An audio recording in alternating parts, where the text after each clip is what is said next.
ಸಮಾಕರ್ಷಾಧಿಕರಣ. ಈ ಅಧಿಕರಣದಲ್ಲಿ 8 ಸೂತ್ರಗಳಿವೆ. ನಾವೀಗಾಗಲೇ 121ನೇ ಸೂತ್ರವಾಗಿ ಮಾಡಿದ್ದೇವೆ. ಇನ್ನು ಉಳಿದ 2 ಸೂತ್ರಗಳ ಅಧ್ಯಯನವನ್ನು ಮಾಡೋಣ. ಓಂ ಉತ್ರಮಿಷ್ಯತ ಏವಂ ಭಾವಾದಿತಿ ಔಡುಲೋಮಿ ಓಂ. ಉತ್ರಮಿಷ್ಯತಃ ಮೋಕ್ಷೇತ್ಸುವಾಗಿ ಉತ್ಕ್ರಾಂತನಾದವನಿಗೆ ಏವಂ ಭಾವಾತ್ ಕರ್ಮಾದಿಗಳು ಅಗತ್ಯವೇ ಆಗಿರುವುದರಿಂದ ಇತಿ ಹೀಗೆ ಕರ್ಮಾದಿ ಬೋಧಕತೆಯು ಔಡುಲೋಮಿ ಮುನಿಗಳು ಔಡುಲೋಮಿ ಆಚಾರ್ಯರ ಅಭಿಪ್ರಾಯ. ಜ್ಞಾನದಿಂದ ಸಂಸಾರ ಬಂಧ ವಿಮೋಚನೆಯನ್ನು ಉತ್ತರಮಿಷ್ಯತಃ ಅಂದರೆ ಸಂಸಾರ ವಿಮೋಚನೆ ಮುಗಿಸ್ಕೊಂಡು ಮೇಲೆ ಹೋಗಬೇಕು. ಅವನು ಮೇಲಿನ ಲೋಕಕ್ಕೆ ಬಯಸುವವನಿಗೆ ಜ್ಞಾನ ಸಾಧನವೆಂದು ಕರ್ಮಾನುಷ್ಠಾನವನ್ನು ವೇದದಲ್ಲಿ ವಿಧಿಸಲಾಗಿದೆ ಎಂದು ಔಡುಲೋಮಿ ಆಚಾರ್ಯರು ಅಭಿಪ್ರಾಯಪಟ್ಟರು. ಅಂದರೆ ಕರ್ಮ ಸಾಧನೆಯನ್ನು ಮಾಡಲೇಬೇಕು, ಅದು ಮಾಡದೇ ಇದ್ದರೆ ಜ್ಞಾನ ಸಾಧನೆ ಆಗುವುದಿಲ್ಲ ಅಂತ ಔಡುಲೋಮಿ ಆಚಾರ್ಯ ಹೇಳಿದ. ಅದನ್ನು ಏನು ಕರ್ಮನ ಮಾಡೋದಿಲ್ಲ ನಾನು, ಬರೀ ಜ್ಞಾನ ಸಂಪಾದನೆ ಅಂತಂದರೆ ನೀವು ಗೀತೆಯಲ್ಲಿ ಭಗವದ್ಗೀತೆಯಲ್ಲಿ ಅರ್ಜುನ ಹೇಳಿದ್ನಿಲ್ಲ ಕ್ಷತ್ರಿಯ ಆದ್ದರಿಂದ ನೀನು ಕರ್ಮವನ್ನು ಮಾಡಬೇಕು, ಅದರಿಂದ ಜ್ಞಾನವನ್ನು ಸಂಪಾದನೆ ಮಾಡಿ ಮುಂದೆ ಮೋಕ್ಷವನ್ನು ಹೊಂದಬೇಕು ಅಂತ. ವೈದಿಕ ಸಹಶಬ್ದಗಳು ಜಗದ್ವಾಚಕ ಏಕೆ ಎಂಬುದಕ್ಕೆ ಇದು ಸಮಾಧಾನವನ್ನು ಹೇಳುತ್ತೆ. ಅಂದರೆ ಕರ್ಮವನ್ನು ಬಿಡಲಿಕ್ಕೆ ಸಾಧ್ಯ ಇಲ್ಲ. ಕರ್ಮಾನುಷ್ಠಾನವನ್ನು ಮಾಡೋದು ಎದಕ್ಕಂದ್ರೆ ಅದು ಜ್ಞಾನ ಸಾಧನೆ ಆಗ್ತದೆ ಅಂತ ಹೇಳ್ತಾರೆ ಔಡುಲೋಮಿ ಆಚಾರ್ಯರು. ಉತ್ರಮಿಷ್ಯತೋ ಮುಮುಕ್ಷೋಹೋ ಕರ್ಮಾದಿನ ಭಾವ್ಯಂ ಸಾಧನತ್ವೇನ ಅತಃ ತದ್ವಕ್ತಿ ಇತಿ ಔಡುಲೋಮಿ ಮನ್ಯತೆ.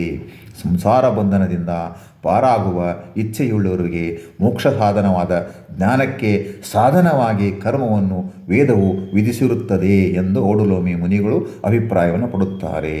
ಜ್ಞಾನ ಸಂಪಾದನೆಯನ್ನು ಮಾಡಿ ನಾವು ಸಂಸಾರ ಬಂಧನದಿಂದ ಮೋಕ್ಷವನ್ನು ಪಡೆಯಬೇಕಂತ ಮುಂಚೆ ಪಡಿಬೇಕಾದರೆ ಕರ್ಮ ಸಾಧನವನ್ನು ಜ್ಞಾನಕ್ಕಾಗಿ ಉಪಯೋಗಿಸಲೇಬೇಕು ಅಂತ ವೇದವೇ ಹೇಳಿದೆ ಅಂತ ಔಡುಲೋಮಿ ಮುನಿಗಳು ಹೇಳ್ತಾರೆ. ಔಡುಲೋಮಿ ಮುನಿಗಳು ಹೀಗೆ ಅಭಿಪ್ರಾಯ ಪಡುತ್ತಾರೆ. ಸಂಸಾರ ಬಂಧನದಿಂದ ಹೊರಟು ಹೋಗಲು ಇಚ್ಛಿಸುವವನಿಗೆ ಕರ್ಮಾದಿಗಳು ಅವಶ್ಯ. ಮೋಕ್ಷ ಸಾಧನವಾದ ಜ್ಞಾನಕ್ಕೆ ಸಾಧನವಾಗಿ ಕರ್ಮದಿಂದ ಅಂತಃಕರಣ ಶುದ್ಧಿಯಾಗಿ ಜ್ಞಾನವು ದೊರೆಯುತ್ತದೆ. ಆದ್ದರಿಂದ ಕರ್ಮವು ಜ್ಞಾನವ ಸಾಧನವಾಗಿ ನೋಡ್ರಿ, ಮೋಕ್ಷ ಸಾಧನವಾದ ಜ್ಞಾನಕ್ಕೆ ಸಾಧನವಾಗಿ ಕರ್ಮದಿಂದ ಅಂತಃಕರಣ ಶುದ್ಧಿಯಾಗಿ ಜ್ಞಾನವು ದೊರೆಯುತ್ತದೆ. ಆದ್ದರಿಂದ ಕರ್ಮವು ಜ್ಞಾನ ಸಾಧನ. ಉದಾಹರಣೆ ದೇವತಾ ಪೂಜೆ, ಎಷ್ಟು ಅದು ಪೂಜೆ ಮಾಡ್ಕೊಂಡು ತಲ್ಲೀನತೆಯಿಂದ ಮನಸ್ಸು ಶುದ್ಧಿ ಆಗ್ತದೆ, ಪರಮಾತ್ಮನನ್ನು ನಾವು ಕಾಣಲಿಕ್ಕೆ ಸಾಧ್ಯ ಆಗ್ತದೆ ಹೃದಯದಲ್ಲಿ. ಆದ್ದರಿಂದ ದೇವತಾ ಪೂಜೆ ಮಾಡಲೇಬೇಕು.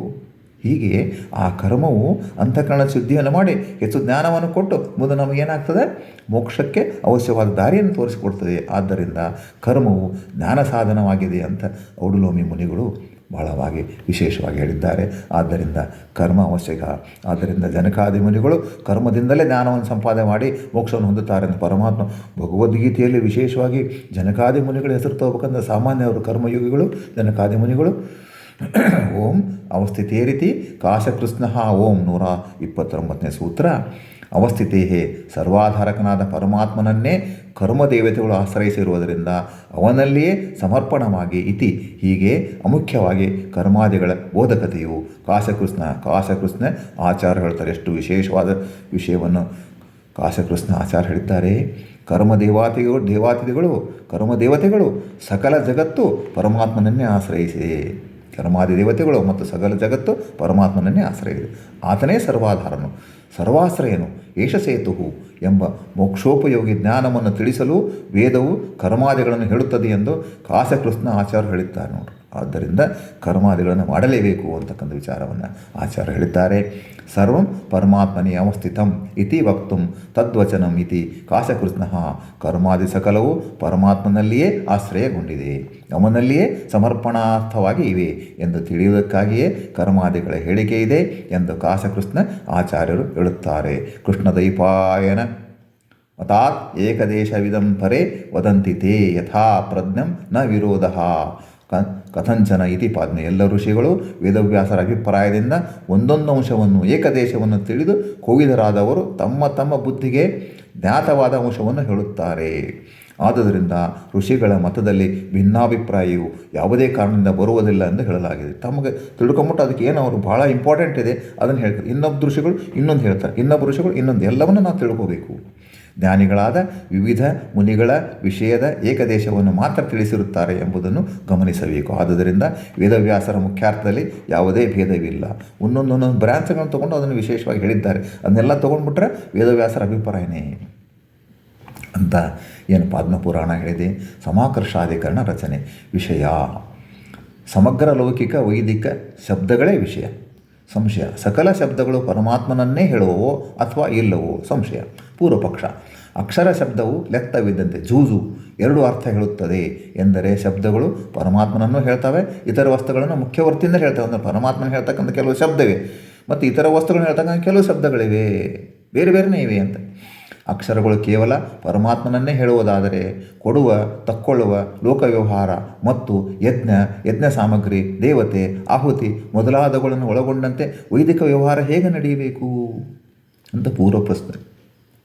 ಸಿದ್ಧಾಂತ ಹೇಳ್ತದೆ, ಶಬ್ದಗಳು ಪರಮ ಮುಖ್ಯ ವೃತ್ತಿಯಿಂದ ಪರಮಾತ್ಮ ವಾಚಕಗಳಾಗಿವೆ ಮತ್ತು ಮುಖ್ಯ ವೃತ್ತಿಯಿಂದ ಇತರ ವಾಚಕಗಳು. ಪರಮ ಮುಖ್ಯದಿಂದ ಪರಮಾತ್ಮ, ಮುಖ್ಯ ವೃತ್ತಿಯಿಂದ ಇತರ ವಾಚಕ ಲೋಕ ನಡೀಬೇಕಲ್ಲ. ಆದುದರಿಂದ ಲಕ್ಷಣಾ ವೃತ್ತಿಯನ್ನು ಆಶ್ರಯಿಸಿ ಲೌಕಿಕ ವೈದಿಕ ವ್ಯವಹಾರ ಜರುಗುತ್ತದೆ. ಲೌಕಿಕಾಸಕ್ತರಂತೂ ಪಾಮರರು ಶಬ್ದಗಳನ್ನು ಜಗದ್ವಾಚಕಗಳಾಗಿಯೇ ಹೆಚ್ಚು ಬಳಸುತ್ತಾರೆ. 99% ಹಾಗೇನೆ. ವೈದಿಕ ವ್ಯವಹಾರ ಉಭಯತ್ರದಲ್ಲಿದೆ. ವೈದಿಕ ವ್ಯವಹಾರ ಎರಡರಲ್ಲಿ. ಕೆಲವು ಶಬ್ದಗಳು ಜೀವ ಮತ್ತು ಮುಖ್ಯ ಪ್ರಾಣರ ಅಧೀನವಿದ್ದರೂ ಅವರಿಬ್ಬರು ಪರಮಾತ್ಮನ ಅಧೀನವೇ ಆಗಿದ್ದಾರೆ. ಹೀಗಾಗಿ ಶಬ್ದಗಳು ಪರಮ ಮುಖ್ಯ ವೃತ್ತಿಯಿಂದ ಜೀವ ಮತ್ತು ಮುಖ್ಯ ಪ್ರಾಣ ವಾಚಕಗಳಲ್ಲ, ಪರಮಾತ್ಮ ವಾಚಕಗಳೇ. ವೇದವು ಕರ್ಮಾದಿ ಜಗದ್ವಾಚಕ ಏಕೆ ಎಂಬ ಬಗ್ಗೆ ಅಧಿಕಾರಿ ವೇದದಿಂದ 4 ಅಭಿಪ್ರಾಯ ಇದೆ.